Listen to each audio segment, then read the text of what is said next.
आज उत्तर प्रदेश सरकार के कैबिनेट डिसीजन के बाद कमिश्नरेट सिस्टम पुलिस में लागू हो गया है, जिसमें प्रयागराज, आगरा और गाज़ियाबाद इन्हें पुलिस कमिश्नरेट घोषित कर दिया गया है। ये मेट्रोपॉलिटन एरिया डिक्लेयर कर दिए जाएंगे और इसके लिए पुलिस कमिश्नर की नियुक्ति हो जाएगी। अब पूरी व्यवस्था प्रयागराज में चेंज हो जाएगी। आज तक जोन का एक हिस्सा था प्रयागराज, अब ये प्रयागराज कमिश्नरेट बन जाएगा। मेरे पास बहुत सारी ऐसी पूछताछ के लिए लोगों ने प्रश्न किए हैं कि कमिश्नरेट सिस्टम में क्या अंतर आ जाएगा, तो उसे ही बताने के लिए आज मैंने ये वीडियो बनाया है। पुलिस कमिश्नर सिस्टम एक ऐसा सिस्टम है जो काफ़ी पहले, हमारे देश की आज़ादी से पहले कुछ कमिश्नरेट में शुरू हुआ था। जैसे दिल्ली का कमिश्नरेट बाद में बना, उससे पहले मुंबई, कोलकाता, मैड्रास, इनमें पुलिस कमिश्नर सिस्टम आ गया था।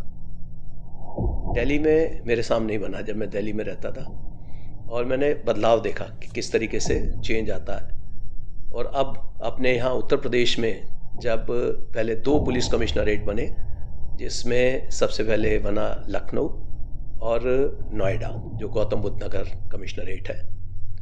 उसके बाद में फिर वाराणसी को बनाया गया और वाराणसी के साथ कानपुर नगर को बनाया। तो यहाँ जो लॉ एंड ऑर्डर की स्थिति में काफ़ी सुधार आया, ऑफिसर्स की संख्या बढ़ गई, क्राइम में काफ़ी कमी आई।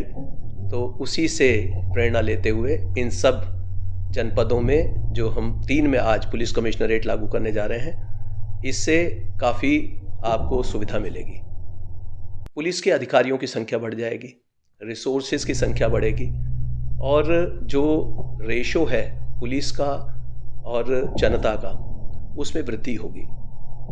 तो आपको एक मेट्रोपॉलिटन पुलिसिंग देखने को मिलेगी, जो कि भारतीय पुलिस का एक भविष्य है। क्योंकि आने वाला समय ये निश्चित रूप से पुलिस कमिश्नरेट का होगा। तो क्यों ना इसकी शुरुआत करने के लिए मैं बताऊं कि क्या परिवर्तन होने जा रहे हैं। पुलिस कमिश्नर एडीजी या आईजी रैंक के अधिकारी को बनाया जाएगा, जिसे पुलिस कमिश्नर कहेंगे। और उसके बाद पुलिस कमिश्नर सिस्टम में एक जॉइंट कमिश्नर और पुलिस होते हैं जो आईजी रैंक के होते हैं। उसके बाद हैं एडिशनल सीपी होते हैं कई जगह, एडिशनल कमिश्नर और पुलिस, जो डीआईजी रैंक के होते हैं। फिर पूरे जनपद को एक जोन्स के रूप में डिवाइड कर दिया जाएगा। वो प्रत्येक जोन का जो हेड होगा वो डीसीपी होगा, डिप्टी कमिश्नर ऑफ पुलिस। ये रैंक एसएसपी या एसपी के रैंक के बराबर हैं। जैसे जिले के हम करते थे, इस तरह से पुलिस डिस्ट्रिक्ट के रूप में काम करेगा। इनकी सहायता के लिए एडिशनल डीसीपी होंगे, additional deputy commissioner of police, जो एडिशनल एसपी रैंक के होंगे। और उसके बाद जो एसीपी होंगे, जो अभी तक सर्किल ऑफिसर्स होते थे, सर्किल में ACP, assistant commissioner of police होंगे, जिसमें एएसपी या डिप्टी एसपी की नियुक्ति की जाएगी।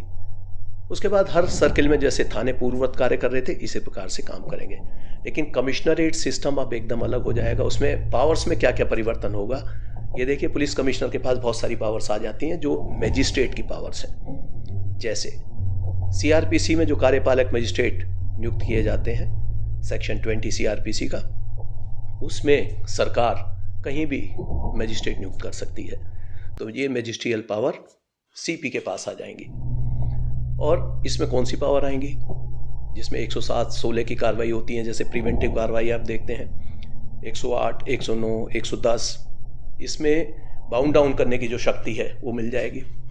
उसके बाद इसमें जो प्रोसेसेस होते हैं जारी करने के, 107-16 की कार्रवाई पूर्ण करने के लिए, उसमें आप समन जारी करते हैं, नोटिस जारी करते हैं, और इसमें उसके बाद पाबंद कराते हैं 117 में।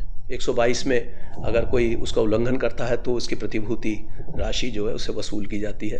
तो इस तरीके से पीस मेंटेन करने के लिए या गुड कंडक्ट के लिए जो प्रतिभूति की जाती है, जो बाउंड डाउन कराए जाएंगे, ये कार्य अब कमिश्नर ऑफ पुलिस सिस्टम में पुलिस कमिश्नर को मिल जाएगा। अमूमन इसको डेलीगेट कर दिया जाता है एसीपी को। 107-16 की कार्रवाई एसीपी के द्वारा की जाती है।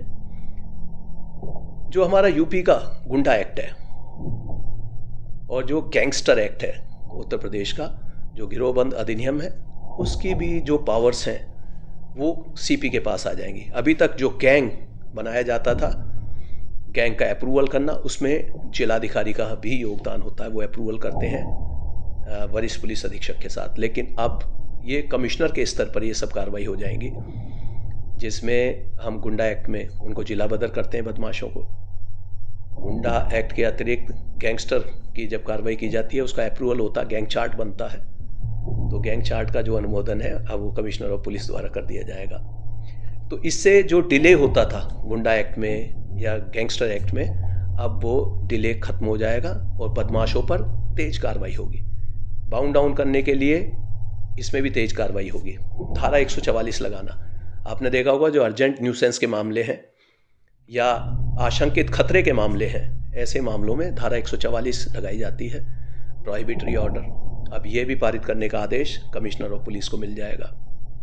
133 की कार्रवाई होती है पब्लिक न्यूसेंस हटाने की, इसकी भी पावर मिल जाएगी पुलिस कमिश्नर को। तो इस प्रकार से इसमें जिलाधिकारी के पास या अपर जिलाधिकारी या एसडीएम्स के पास जो पावर होती थी, उसमें काफ़ी सारी पावर पुलिस कमिश्नर सिस्टम में एसीपी, एडिशनल डीसीपी, डीसीपी और सीपी द्वारा एक्सरसाइज की जाएंगी। तो ये अंतर होगा और मुझे पूरी आशा है कि इससे विवेचनाओं में काफ़ी तेज़ी आएगी। लॉ एंड ऑर्डर में इसमें आपको इम्प्रूवमेंट देखने को मिलेगा।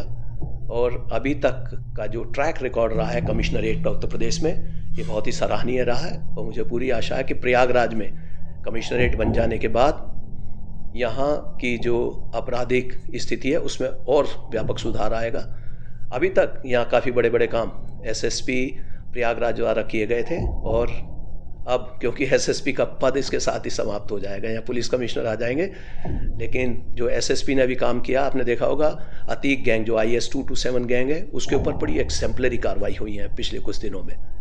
काफ़ी बड़ी मात्रा में इनका जो प्रॉपर्टी है उसको हमने 14(1) के अंतर्गत उसको कॉन्फिस्केट किया है, और जो पूरे गैंग्स हैं उनके ऊपर काफ़ी सख्त कार्रवाई हुई है। तो ये कार्रवाई का क्रम आगे और बढ़ेगा और तेज़ी आएगी। जितने भी बदमाश हैं और भी जो गैंग हैं उन पर भी लगातार कार्रवाई होगी। तो आप कमिश्नरेट सिस्टम में आपको इसकी जानकारी इसलिए दी गई है ताकि अब जो आगे के डेजिग्नेशंस हैं उनके बारे में आप जान जाएं, और जल्दी ही जैसे प्रारंभ होगा उसके लिए विस्तृत प्रेस ब्रीफिंग की जाएगी।